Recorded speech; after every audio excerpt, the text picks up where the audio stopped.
نبی کریم صلی اللہ علیہ وسلم کے دور میں ایک شخص تھا، ایک لڑکا تھا، بلکہ یہودیوں کے ہاں وہ اس کا نام تو صاف یا صافی تھا، لیکن اس کو ابن سیاد کے نام سے مشہور تھا۔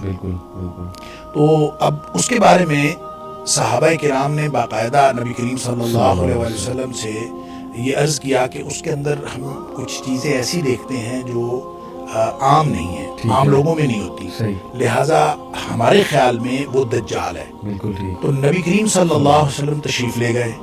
آپ نے اس کے ساتھ گفتگو کی۔ اس کا مطلب یہ ہے کہ نبی پاک صلی اللہ علیہ وسلم کا اس کو کنسیڈر کرنا، وہ دجال تھا کہ نہیں تھا، اس کے بارے میں آگے بہت ساری احادیث ہیں، وہ دجال تھا کہ نہیں تھا یہ ایک الگ بات ہے، لیکن نبی کریم صلی اللہ علیہ وسلم نے اس کو کنسیڈر کیا، آپ نے اس کے ساتھ گفتگو کی، حتیٰ کہ وہ کوئی کہانت وغیرہ کرتا تھا، یعنی تھا تو یہودیوں کی اولاد، لیکن وہ کوئی کسی سے کہانت سیکھی تھی یا اس کے پاس کوئی ایسی چیز تھی،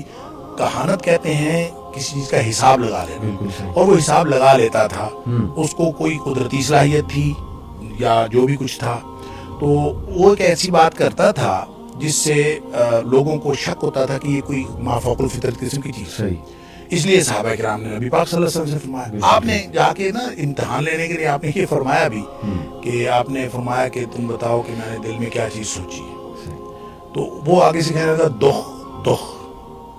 اچھا، نبی کریم صلی اللہ علیہ وسلم فرماتے ہیں میں نے دخان یعنی دھواں سوچا تھا، اور اس شخص نے ایسی ہی بات اس سے ملتی جلتی بات کر لیا، یعنی اس نے ایک بہرحال اس کا گیس جو تھا قریب تھا۔ تو آپ صلی اللہ علیہ وسلم نے فرمایا کہ اس سے آگے تو نہیں جا سکتا، گویا حتمی علم تو اللہ کے پاس ہوتا ہے، اور یہ تک بندی کر لیتے ہیں لوگ جو حساب کتاب لگاتے ہیں کاہن وغیرہ، تو اس نے ایسی بات کر لی۔ اس کے بعد وہ شخص کافی دیر زندہ رہا، وہ یعنی عمر فاروق رضی اللہ عنہ کے دور میں بھی تھا، اور لوگ جو ہیں اس کے بارے میں بعض لوگوں نے تو صحابہ کرام کے بیانات آتے ہیں کہ ہم نے تو کنفرم سمجھا ہوا تھا کہ یہی دجال۔ اس پر پھر ابو سعید خدری رضی اللہ عنہ کی ایک حدیث جو ہے وہ ہمیں اس کے بارے میں ایک رہنمائی فراہم کرتی ہے۔ حضرت ابو سعید خدری رضی اللہ تعالیٰ فرماتے ہیں کہ ہم حج کے لیے گئے تو ساتھ وہ بھی تھا۔ اچھا، تو راستے میں کسی جگہ بیٹھے تو کہتے ہیں کہ مجھے اس سے ابو سعید خدری رضی اللہ عنہ مجھے اس سے نفرت تھی، میرا دل کرتا تھا کہ نا کہیں دور بیٹھے،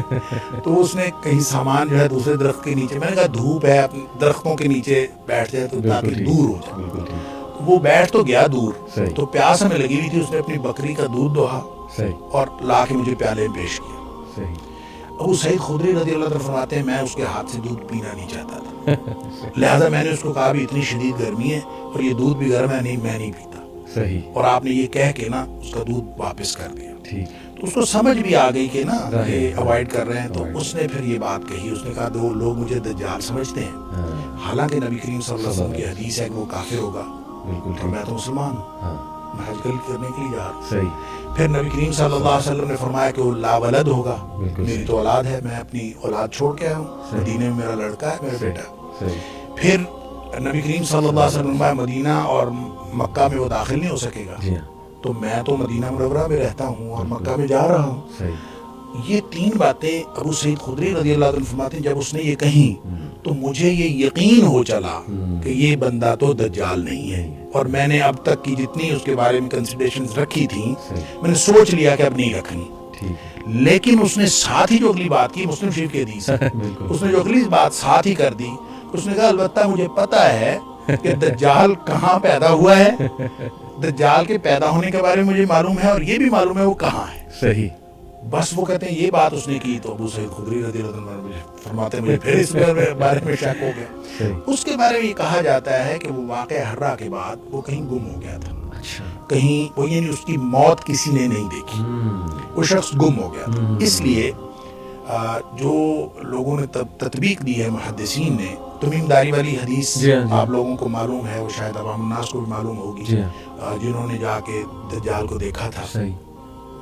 تو ان دونوں احادیث کو تطبیق دیں، اور اس طرح کی یہ جو ابن سیاد والی ساری، ابن سعید بھی اس کو بعض لوگ کہتے ہیں، اس کو آپ تطبیق دیں تو جو نتیجہ نکلتا ہے، جو علماء نے نتیجہ نکالا ہے وہ یہ کہ یہ شخص جو تھا نا یہ کوئی غالباً شیطان تھا، اچھا، شیطان کا کوئی پرتو تھا، اور اس کا کنیکشن تھا اس شخص کے ساتھ، دجال کے ساتھ. وہ جو اصل دجال ہے یہ دجال نہیں تھا، لیکن اس کا کنیکشن اس کے ساتھ تھا. اور یہ پھر دوڑا بھی وہاں سے ہے. اور بعض نے کہا کہ شیطان نے ایک انسانی روپ دھارا ہوا تھا، اور اس لیے لوگوں کو اس کی پیدائش اور اس کی وفات کے بارے میں کچھ علم نہیں ہے.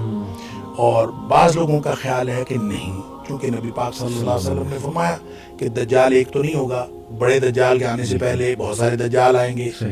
دھوکے باز بہت سارے آئیں گے، اور اس میں سے ایک دھوکے باز وہ بھی تھا.